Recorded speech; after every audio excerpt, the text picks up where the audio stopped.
What's going on, everybody?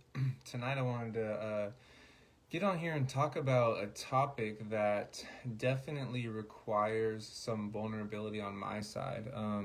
Something that has always been tough to kind of navigate and tough to really even talk about.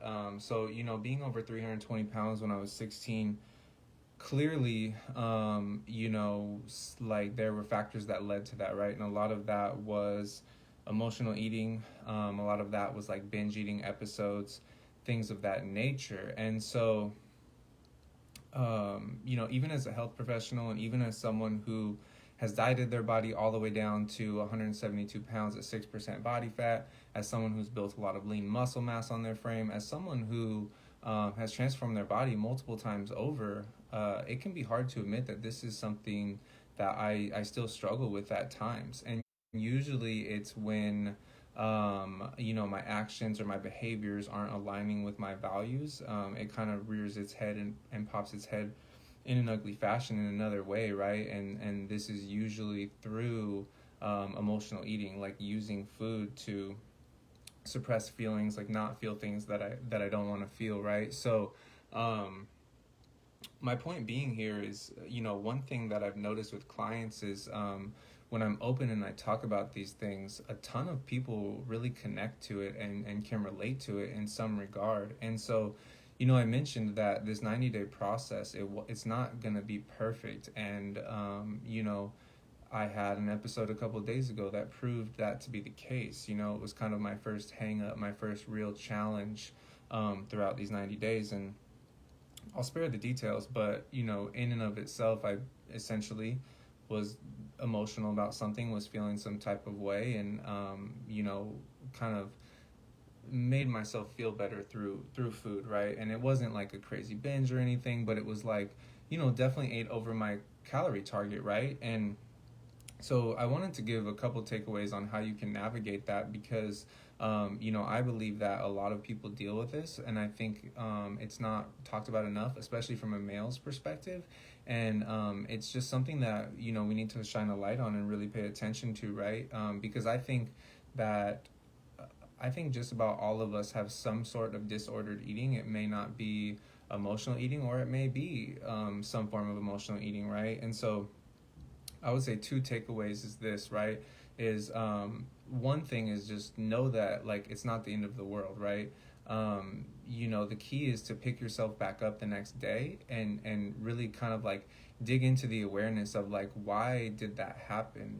Why did that take place?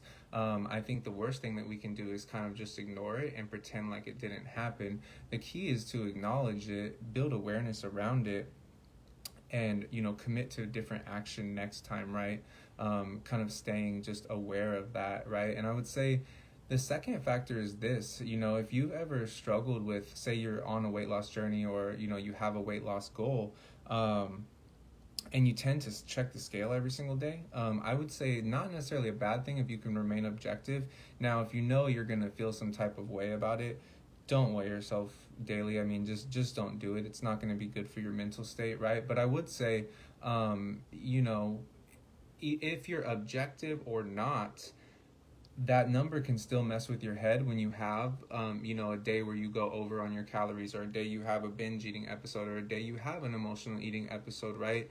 The key here is like the next day, our tendency is like, oh, let me see how bad the damage is. Let me get on the scale and see. And it's like, don't do that, right? Like, save yourself the mental space, right? The mental real estate. Don't go down that path. And so typically what I do, again, with this being a theme in my life, it's something that pops up here and there. One thing that I do is once I do get back on track the next day or next couple of days, I mean, we all know, like those of us who have been through it or who deal with this, we know it can be more than like a 1 day thing. Maybe it pours over into the second day, not as bad or whatever. But anyways, the point being is once you do get yourself back on track, give it a couple days of being back on track before you do check the scale, because like honestly, guys, the number is going to come back down. And I was just looking at some studies the other day, and the research shows that you can't gain a ton of fat from one binge episode. There's only so much fat that your body can store through like one day or one binge eating episode, right? So the key here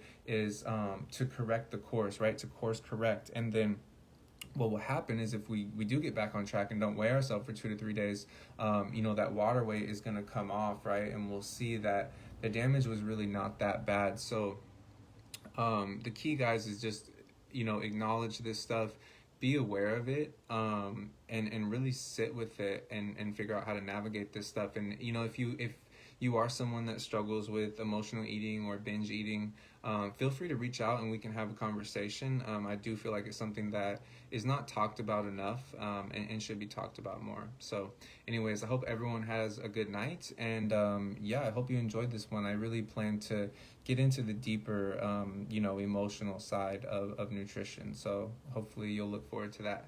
Have a good one.